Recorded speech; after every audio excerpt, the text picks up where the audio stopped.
Depuis les années 60, le Tchad est plongé dans des guerres internes que la Libye de Kadhafi n'a cessé d'alimenter. L'objectif du leader libyen est clair, étendre son influence, contrôler le nord du Tchad, puis y installer durablement ses forces. À plusieurs reprises, la France est obligée d'intervenir Tako, Manta, puis Épervier pour empêcher que le pays ne tombe entièrement sous domination libyenne. En 1981, un accord est signé, la France et la Libye s'engagent à retirer leurs forces du Tchad, mais Kadhafi ne respecte pas sa promesse. Dès 1984, la France découvre grâce à un Mirage 4 que la Libye construit secrètement une base militaire complète à Wadi Doum avec piste d'aviation, radar, SA-6 et zone de stationnement. C'est une violation directe de l'accord. Quelques mois plus tôt, la tension avait déjà atteint un point de rupture. En janvier 1984, lors d'un engagement contre une colonne soutenue par les Libyens, le capitaine Michel Crossi, pilote de Mirage F1 du 411e Jura, est abattu par un canon de 23 mm libyen. Sa mort secoue profondément l'armée de l'air et le commandement français. En réponse, François Mitterrand étend la ligne rouge. Toute pénétration libyenne au-delà du 16e parallèle déclenchera une réaction militaire immédiate. Mais malgré l'accord de retrait signé quelques mois plus tard, Paris constate que la Libye continue d'installer des moyens lourds au nord du Tchad. Le chantier d'Ouadi Doum se développe à grande vitesse. Cette base n'est plus un simple point d'appui. Elle devient la clé de la projection libyenne vers le sud. Alors début 1986, la décision tombe, la France doit frapper Ouadi Doum. Pas pour entrer en guerre contre la Libye, pas pour changer l'équilibre régional, mais pour empêcher que cette piste, cette base et ses radars ne donnent à Kadhafi la capacité d'écraser les forces tchadiennes et de menacer directement les détachements français présents dans la région. C'est dans ce contexte politique explosif, entre accords violés, avancées libyennes et morts françaises, que se prépare le raid du 16 février 1986. Le 6 février, 11 Jaguars du 11e Roussillon se préparent sur le tarmac de Bangui. 7 emportent 12 Babsans, chacune des bombes anti-pistes conçues pour pénétrer le béton avant d'exploser. Les 4 autres transportent des bombes classiques de 250 kg. Pour escorter et couvrir l'opération, 4 Mirage F1 de la 5 escadres sont déjà en l'air, prêts à intercepter tout appareil libyen. La distance à parcourir est immense, 1600 km jusqu'à Wadi Doum. À cette distance, impossible sans soutien. 5 ravitailleurs C-135F venus de Libreville et de Bangui ouvrent la route. Au sol, un Puma est prêt pour d'éventuelles missions de récupération. 2 C-160 Transal attendant renfort à N'Djamena. Vers le milieu de matinée, les Jaguars s'alignent. Chaque avion est à la limite de sa masse autorisée. Les moteurs montent en régime. Puis c'est le départ. Un par un, les biplaces s'arrachent du sol, s'enfoncent dans la chaleur épaisse d'Afrique centrale et prennent la direction du nord. Après plusieurs heures de vol tendu, le groupe approche de la zone d'objectif. Les Jaguars s'étirent en formation, resserrent la navigation, verrouillent les altimètres radars, puis foncent droit vers Wadi Doum. Il n'y aura qu'un seul passage. Les pilotes surgissent comme une ombre. Les Libyens n'ont pas le temps de réagir, trop bas, trop vite. Les radars voient quelque chose au dernier moment, mais les missiles solaires n'ont pas le temps de se verrouiller. Les 11 Jaguars passent au-dessus de la piste et déversent une quarantaine de Babsans et de bombes de 250 kg. Le béton éclate, se soulève, se fissure sur toute sa longueur. Les cavités creusées par les Babsans transforment la piste en un champ de cratères. En moins d'une minute, l'objectif est atteint. Wadi Doum n'est plus opérationnel. Aucun appareil français n'a été touché. Les Jaguars s'éloignent aussi vite qu'ils sont arrivés, rejoignent les couloirs de ravitaillement et amorcent le long retour vers Bangui. En France, l'état-major confirme la réussite du raid. Pour la Libye, c'est un choc stratégique. Pour le Tchad, un soulagement immédiat. Pour les équipages français, c'est seulement la première manche. Car à Wadi Doum, les radars, eux, sont encore debout. Le 6 janvier 1987, 11 mois après la destruction de la piste de Wadi Doum, la tension remonte brutalement au nord du Tchad. La Libye vient de perdre Fada sous l'offensive des troupes d'Hissène Habré et ses premières représailles ont déjà frappé Biltine, Chalouba et Harada, des positions où les soldats français sont présents. Paris comprend que la zone va s'embraser à nouveau. Et cette fois, la menace est plus sérieuse qu'en 1986. La base de Wadi Doum n'est plus seulement une piste réparée, c'est une forteresse. Les Libyens y ont installé 5 batteries SA-6, 8 ZSU 2, 3, 4 à guidage radar, plus de 40 points d'appui et un radar lointain flat-face capable de suivre toute pénétration venant du sud. Wadi Doum est désormais un verrou qui protège toute la profondeur libyenne et qui permet de menacer directement les forces françaises. Au même moment, à N'Djamena, les Jaguars sont entassés sur un petit parking provisoire, serrés les uns contre les autres à cause des travaux engagés à l'automne. Une seule bombe larguée par un Su-22 suffirait à détruire toute la chasse française d'un seul coup. Craignant le pire, le colonel Yves J, commandant de l'opération Épervier, ordonne de disperser immédiatement les appareils. La France n'a jamais été aussi vulnérable. Dans ce climat d'urgence, l'état-major décide de neutraliser les radars libyens. La méthode choisie, un tir de missile anti-radar AS-37 Martel. 4 Jaguars doivent décoller de Bangui, chacun armé d'un martel. Ils volent en silence radio complet, ravitaillés par un C-135F venu de Libreville. Mais un premier coup dur tombe. L'un des missiles est défectueux. Le pilote du Jaguar A100, Guy W, doit rester au sol. La patrouille passe de 4 appareils à seulement 3. Les 3 Jaguars poursuivent la mission, traversent la nuit, ravitaillent comme prévu, puis franchissent le 16e parallèle. Tout est prêt pour l'attaque. Les missiles Martel ne demandent qu'une chose pour fonctionner, que les radars libyens soient allumés, mais à l'approche d'Ouadidoum, rien ne se passe, aucun signal, aucun faisceau. Le flat face reste muet, les straight flush aussi. Sans radar émettant, les Martels n'ont aucune cible à accrocher.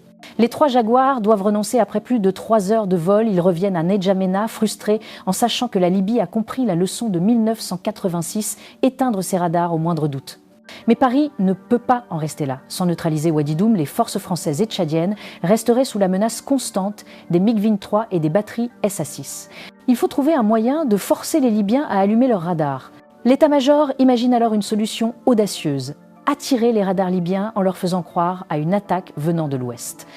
Une patrouille de Mirage F1CR sera envoyée volontairement dans l'axe du radar de Faya-Largeau. Dès qu'ils seront détectés, les Libyens n'auront d'autre choix que d'allumer tout leur réseau radar. Ce sera le signal que les Jaguars attendaient hier.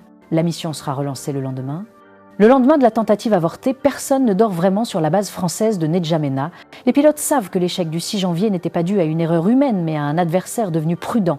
Les Libyens ont compris que garder leur radar éteint les protégeait des missiles anti-radar Martel. Pourtant, Ouadidoum doit tomber. Sans cela, le nord du Tchad restera vulnérable, les MiG-23 libyens pourront frapper à tout moment et les batteries SA-6 garderont la suprématie dans la région.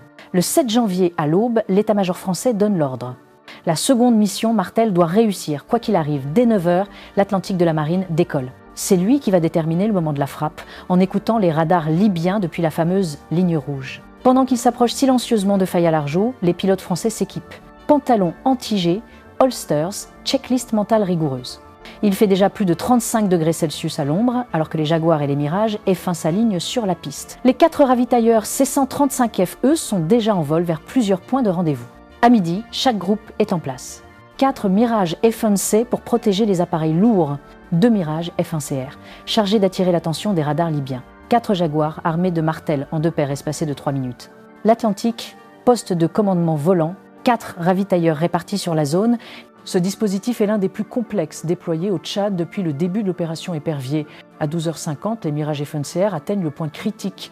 Ils volent très bas, épousant le désert, à 300 pieds d'altitude, puis soudain, ils montent à 6000 pieds pour se mettre volontairement sous le faisceau radar. L'effet est immédiat. Dans les écouteurs de l'Atlantique, les opérateurs entendent le signal qu'ils attendaient. Le radar lointain Flat Face de Ouadidoum vient de se mettre en émission continue. Le piège fonctionne.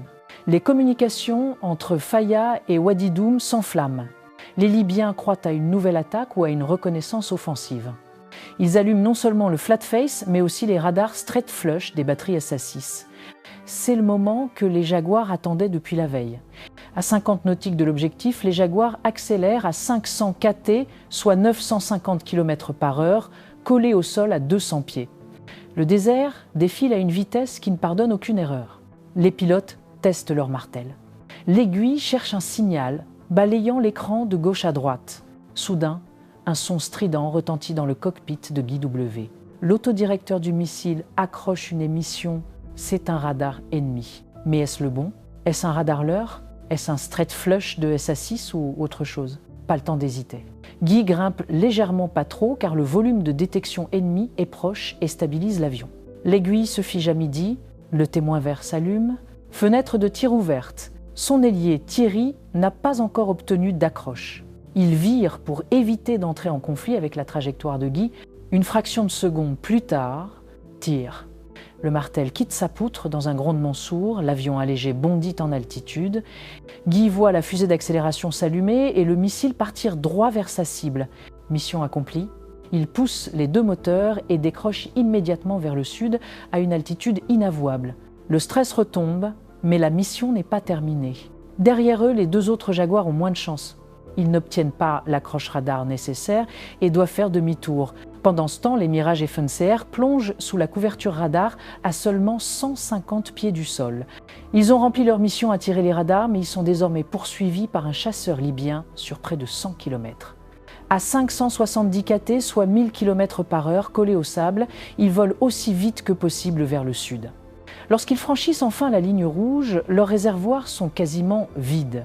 L'un des pilotes manque son ravitaillement, trop léger, trop nerveux, mais parvient au second coup à accrocher la perche. C'est un miracle qu'aucun appareil ne soit perdu. Quand les Jaguars se posent, les mécaniciens cherchent immédiatement le Jaguar A100. Le missile sous le fuselage n'est plus là. Les bitubes de 20 mm jubilent. L'état-major est là, champagne à la main. L'un des rares moments de célébration sur cette base brûlante, la France vient de réussir un raid d'une précision exceptionnelle sous l'un des réseaux de défense aérienne les plus dangereux d'Afrique. Le radar libyen de Wadi Doum est détruit. Le verrou est brisé.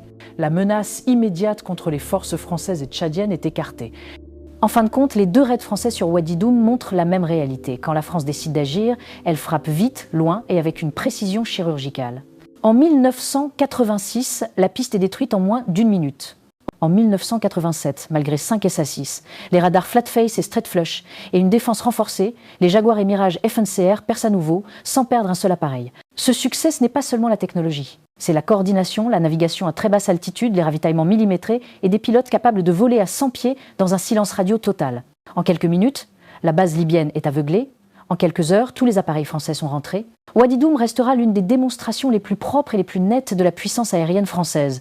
Et justement, dans la prochaine vidéo, on va voir comment la France a mené une autre frappe majeure, cette fois contre la Syrie, avec l'opération Hamilton.